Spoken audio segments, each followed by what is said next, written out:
This weekend, a horrific crime occurred.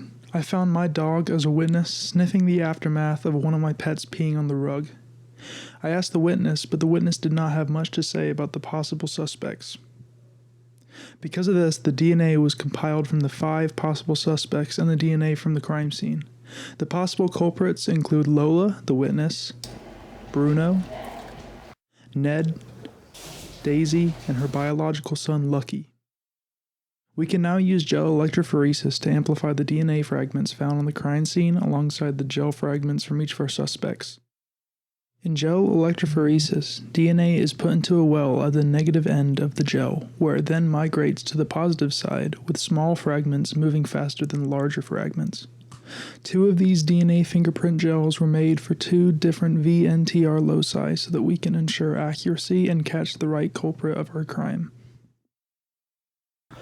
Now let's compare all of our amplified DNA at loci 1. With Lola, we can see that one of her fragments does not match up with the crime scene DNA, meaning that Lola must be innocent.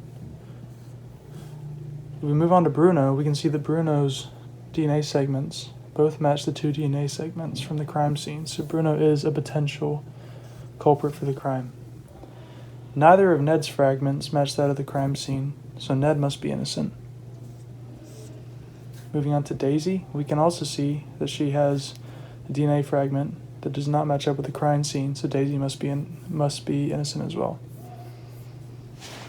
We can see, on a side note, that both Daisy and Lucky, her biological son, are matching a DNA fragment, which makes sense, since in a diploid organism, they get 1 chromosome from each parent. And finally, with Lucky, we can see that Lucky